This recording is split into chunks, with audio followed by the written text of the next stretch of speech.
guys, it's me again, Betty Nyambura, your community advisor, here to make our communities a better place to live in. Now, I hope from the last videos I uploaded concerning mental health, each and every one of you was informed, and we all are keeping our mental health as our first priority. I was going through some of the comments that you people were writing down, and I saw that one of you guys requested me to talk about stress. Now that is what I have prepared for us today. Now before I get right into it, please do not forget to click on the subscription button, hit the notification bell, like and share. Now let us get right into it. I know as a student, I hear many of the students say that they are experiencing stress.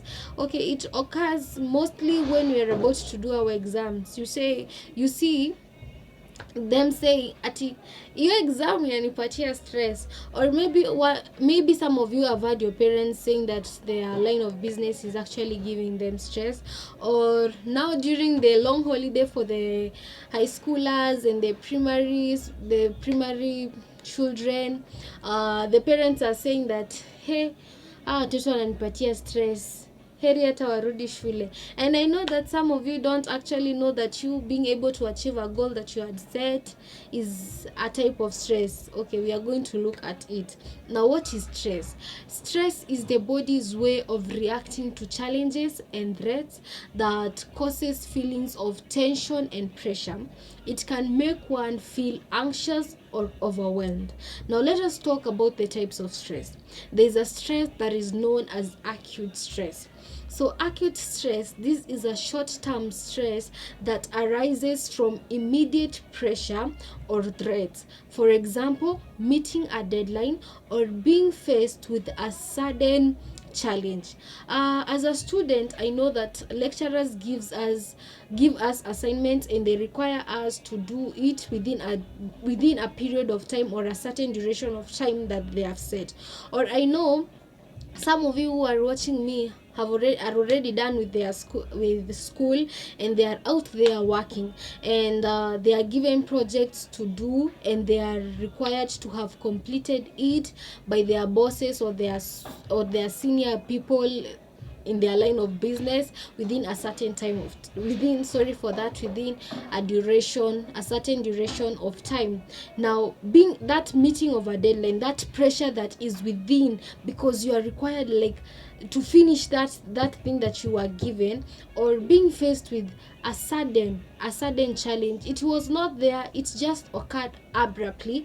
It can cause discomfort within a person, and this is referred to as acute stress. So meeting a deadline, that pressure that is within it, you see that a person is saying that he or she is stressed. That kind of stress is referred to as acute stress. Then number 2, there is the episodic acute stress. It's more of acute stress, it's just that they have added the word episodic. Now, episodic acute stress, this is a kind of stress that occurs once acute stress, or when acute stress happens to become more frequent or repeatedly.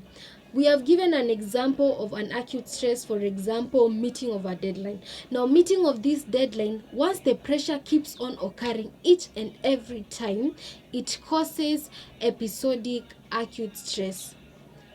Okay, meeting of a stress, meeting of a deadline, that pressure, if it occurs once, it is referred to as acute stress. But once that pressure of meeting a deadline occurs repeatedly or frequently, then this is referred to as the episodic acute stress, which can cause one to be overwhelmed and can affect the overall well-being of a person. Then number 3, there is the chronic stress. So chronic stress is a long-term stress. Acute stress is a short-term stress, but chronic stress is a long-term stress. That this one occurs resulting from ongoing situations. For example, having of a difficult job, chronic illness, or prolonged financial problem. I know that right now the economy is really hard, and still, for example, our parents, they have a lot of things on their shoulders. They have to cater for their children's school fees, rents, maybe pay their workers and all that, and all these requires money to be there. So you find that some people out there are suffering from they have prolonged financial problems. Now when they say that they are stressed because of this, then this is referred to as chronic stress. And chronic stress can actually affect the health of a person very badly, because the consequences of chronic stress, it can cause things like heart disease, it can cause things like depression or other mental health issues. And remember, we talked about mental health. We said, and I'll keep on emphasizing and repeating, that our mental health is our priority. We should all take it as our first priority. Then number 4, there is another type of stress that is referred to as eustress. Eustress, I said, when you have achieved a certain goal, and you say you're stressed. Okay, people might not know that it's a kind of stress. You might just feel you might feel it's a normal feeling, but this kind of stress is known as eustress. So eustress is a positive form of stress that motivates you and it energizes you. It's actually, sorry for that, it is actually associated with achieving a goal, personal growth, and positive life changes. Remember the first video I uploaded, we talked about things that can drain one's finances without easily knowing. For example, I'm a student. I cannot say I want to have bought a car by the time I finish school.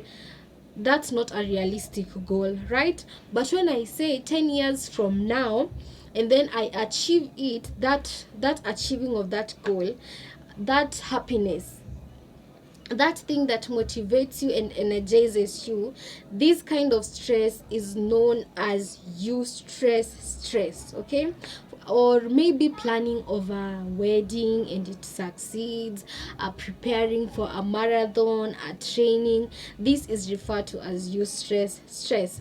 Then distress, okay, there's a difference between eustress stress and distress stress. So eustress stress is a positive stress. Distress stress is a negative form of stress. It causes discomfort in a person, and it can harm your mental health and physical health. So it's mostly associated with depression, burnout, and feelings of anxiety. An example of a distress stress is losing of a loved one or experiencing of traumatic events. Now this is what I had prepared for us today, the definition of stress and types of stress.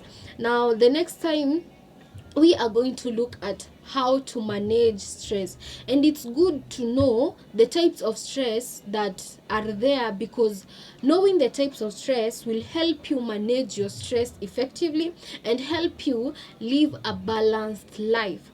That is all I had prepared for us today. Let us meet on the next video. Please do not forget to click on the subscription button, hit the notification bell, like and share. Thank you.